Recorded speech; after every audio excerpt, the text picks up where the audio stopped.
बिस्मिल्लाहिर्रहमानिर्रहीम। अस्सलाम वालेकुम नाज़रीन, आप यूट्यूब चैनल देख रहे हैं। मैं इमरान ख़ान हूँ। सबसे पहले आज़ाद कश्मीर की सूरत हाल पर हम बात करेंगे, फिर कुछ इसराइल के मामले में नई डेवलपमेंट्स आई हैं अमेरिका से, इसराइल से, पाकिस्तान से, कतर से, वो मैं आपके सामने रखूँगा। और फिर इमरान ख़ान साहब के हवाले से इम्पॉर्टेंट ख़बर है।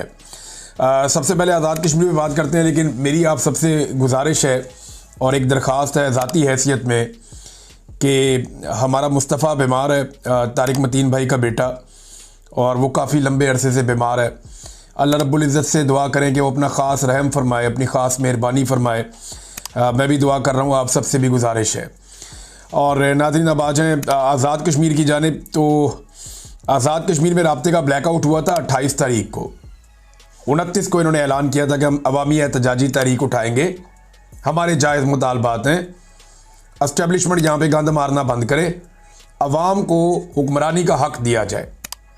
जमहूरियत के लिए बात कर रहे हैं, अपने हुकूक के लिए बात कर रहे हैं और पुरअमन एहतजाज कर रहे हैं। तो एक दिन पहले ही इंटरनेट बंद कर दिया गया। वहाँ पे तमाम राब्ते बंद हैं, इंटरनेट बंद है, मोबाइल फ़ोन बंद है, बाकी सर्विसेज भी बंद हैं। आप अगर कश्मीर में हैं तो आपके लिए बाहर इंफॉर्मेशन निकालना बहुत मुश्किल है।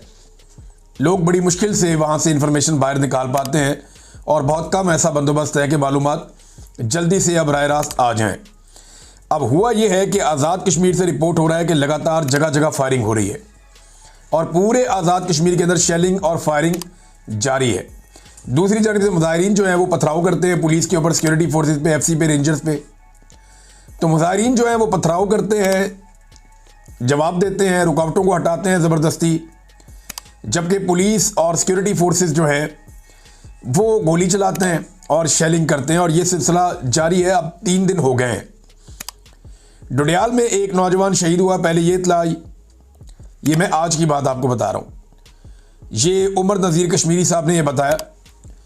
फिर धीरकोट में 2 अफराद के शहीद होने की इत्तला आई और वहाँ कई लोग ज़ख्मी हो गए। ये इब्तदाई इत्तलात है। मुजफ्फराबाद में वहाँ पे जो जर्नलिस्ट है उन्होंने क्लेम किया कि 2 लोग वहाँ पे शहीद हो गए। फिर मुजफ्फराबाद में कल भी एक शहादत हुई थी। तो कश्मीर में जगह जगह फायरिंग हो रही है। बाग में भी शदीद फायरिंग की इत्तलात आई हैं। अब ये निहत्ती अवाम के ऊपर गोलियां चल रही हैं, घरों के अंदर शेलिंग हो रही है। और ये बात वहाँ के जर्नलिस्ट बता रहे हैं कि हमने तो ऐसा माहौल कभी सोचा भी नहीं था। हमने कभी ख्वाब में भी नहीं सोचा था कि पाकिस्तान से सिक्योरिटी फोर्सेज आएंगी और वो आकर आज़ाद कश्मीर के ऊपर लोगों के साथ ये करेंगी। ये वो वहाँ के जो मकामी सहाफ़ी हैं वो हमसे बात करते हैं या लोग हैं वो ये बता रहे हैं। निहत्ती अवाम के ऊपर गोलियां चल रही हैं और ज़्यादा लोग ये शिकवा कर रहे हैं, बार बार कह रहे हैं कि कर्नल फाइक को जब से वहाँ पे लाया गया है, ये लाहौर में होता था कर्नल फाइक, इसको अब मेरे ख्याल ब्रिगेडियर बना के वहाँ ले जाया गया है। इसके खिलाफ लोग बहुत बात कर रहे हैं और वो ये कह रहे हैं कि ये मुजफ्फराबाद में बैठ के ये हालात पैदा कर रहा है। देखिए, एक ऑफिसर ये सारा कुछ करता है, गंद एक ही बंदा डालता होता है और जो मलबा है उसके नीचे पूरा इदारा दबा रहता है। बलूचिस्तान में एक ऑफिसर की हड दर्मी की वजह से आज तक वहां पे अमन वापस नहीं आया। और इसी तरह जो भी आज आज़ाद कश्मीर में हो रहा है, ये जो भी करवा रहा है या जैसे भी हो रहा है, ये अगर बदअमनी पैदा हो गई और मुस्तकिल हो गई तो फिर क्या करेंगे आप? आपने मकबूजा कश्मीर के अंदर हालात नहीं देखे? भारत कितना जुल्म और जबर करने के बावजूद उन्हें नहीं दबा सका। आज उस तरह के मनाजिर जो है वो हम आज़ाद कश्मीर में देख रहे हैं, बदकिस्मती से। एक ऑफिसर की बेशर्मी की कीमत जो है वो बलूचिस्तान आज तक उठा रहा है। सीखने का मौका है, कुछ सीख लें, लेकिन मोटी खोपड़ी में बात घुसती ही नहीं है। अब नाज़रीन, जो मुतज़ाद इत्तलात आ रही हैं और अनकन्फर्म्ड इत्तलात है, अभी तक ये कन्फर्म नहीं है, लेकिन जो एक तंजीम है अवामी एक्शन कमेटी, उनके जो पेजेज हैं उनके ऊपर जो खबरें आ रही हैं वो बड़ी खौफनाक हैं। और ये जो खबर है ये सुराब बरकत साहब ने भी शेयर की और कुछ लोगों ने की। तो ये खबर बता रही है कि अब तक 11 अफराद शहीद हो गए हैं और लगभग 150 के करीब अफराद जख्मी हो गए हैं। ये इनको गोलियां मारी गई हैं। और अगर ये हो गया तो इसका मतलब है तो 26 नवंबर वाला काम हो गया आज़ाद कश्मीर में भी। कश्मीर में और पाकिस्तान में फ़र्क ये है कि पाकिस्तान में गोली चलती है या गोलियां चलाई जाती हैं तो लोग वो जगह छोड़ जाते हैं, वहाँ से अपने ज़ख्मियों को उठाते हैं, वो जगह खाली हो जाती है। लेकिन आज़ाद कश्मीर में लोग इलाका खाली नहीं कर रहे। लोग अपने जख्मियों को हटाते हैं, थोड़ा पीछे हटते हैं, दूसरी तरफ से फिर आते हैं, क्योंकि वो हर हाल में इस लड़ाई को जीतना चाहते हैं। वो ये चाहते हैं कि पुरअमन तरीके से रियासती जबर का मुकाबला करते हुए किसी ना किसी तरह अपने हुकूक हासिल कर लें। एक तरफ मुज़ाकरात की बात की जाती है, दूसरी तरफ स्टेट बुलेट चलाई जा रही हैं, लगातार गोलियां चल रही हैं, और उसके अंदर बाकायदा अब तो विजुअल्स आ रहे हैं कि लाशें पड़ी हुई है, बंदे उठा के ले जाए जा रहे हैं। एक जगह से विजुअल्स आए, वहां पे वो पुलिस वाले को गोलियां लग गई। एक दो पुलिस वालों को बताया जा रहा है, एक के तो विजुअल भी मैंने देखे हैं, उसको गोली लग गई, वो बेचारा पड़ा हुआ है वहां पे, और जो मुजाहिरीन है वो उसे अपने कंधों पे उठा के अस्पताल पहुंचा रहे हैं। और मुजाहिरीन ने बताया कि जनाब ये पुलिस वाला एफसी को मना कर रहा था कि गोलियां मत चलाओ, एफसी ने इतनी गोली चलाई इसको भी गोली लग गई, और अब ये पुलिस वाला डाल दिया जाएगा मुजाहिरीन के खाते में जो उसको अस्पताल पहुंचा रहे हैं। जो अवामी एक्शन कमेटी के एक रहनुमा है, उन्होंने बताया और मीडिया के ऊपर बताया कि सीएमएच के अंदर हम लेकर गए अपने जख्मियों को, डॉक्टरों ने इलाज करने से इनकार कर दिया और उन जख्मियों में से भी एक शहीद हो गया। और वो सर पकड़ के बैठे हुए थे कि ये क्या हो गया, डॉक्टरों ने तो हलफ लिया इंसानी जान बचाने का, वो कैसे कह सकते हैं कि हम इसका इलाज नहीं करते और हम इसका ख्याल नहीं रख सकते। अब वो बंदा शहीद हो गया, उसके ऊपर भी बड़ा गम और गुस्सा है। बार बार पुलिस वाले भी मना कर रहे हैं, लेकिन सिक्योरिटी फोर्सेस जो बाहर से आई उनको समझ नहीं आ रही। इस्लामाबाद पुलिस के बहुत सारे एहलकार यरगमाल बन गए, शहरियों ने उनको पकड़ लिया। वो डरे हुए थे, लेकिन उसके बाद शहरियों ने उनको बाहिफाजत वहां से निकाला और इस्लामाबाद का रास्ता दिखाया कि जनाब आप इस्लामाबाद वापस जाएं, आपका यहाँ कोई काम नहीं है।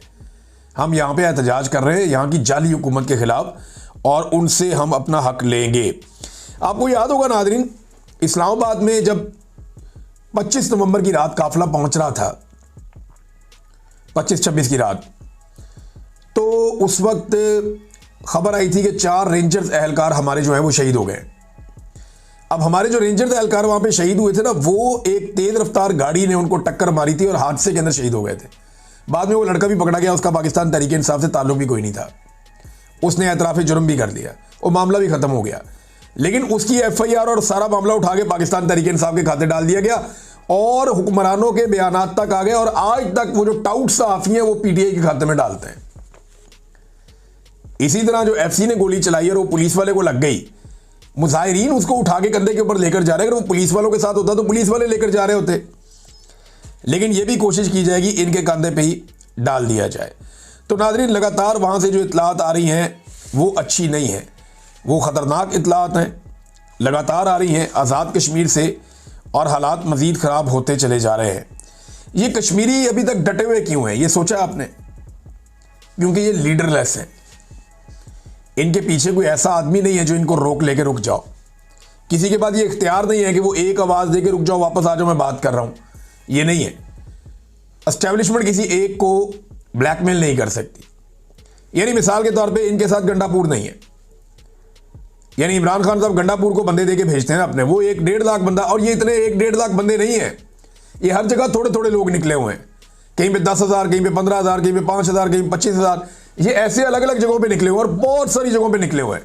तादाद तो इनकी बहुत ज़्यादा है, लेकिन अभी ये इकट्ठे हो रहे हैं, मुजफ्फराबाद की तरफ आगे बढ़ रहे हैं, और सरकार पूरी कोशिश कर रही है ये मुजफ्फराबाद में दाखिल ना हो सके, क्योंकि सरकार ये जानती है कि जब ये मुजफ्फराबाद में दाखिल हो गए तो इनके पास लाशें हैं अब, और हमने इनको लाशें दे दी हैं, ये बहुत गुस्से में हैं, तो इनका मुकाबला नहीं किया जा सकेगा। लेकिन लोग बार बार ये तलकीन कर रहे हैं तमाम रहनुमा कि पुरअमन रहें, हमने झगड़ा नहीं करना।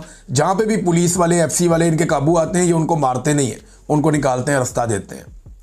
तो ये बड़ी पॉजिटिव चीज़ है और इससे सीख के आगे बढ़ना चाहिए। अब तक के लिए इतनी, अपना ख्याल रखिएगा, अपने इस चैनल का भी। अल्लाह हाफ़िज़।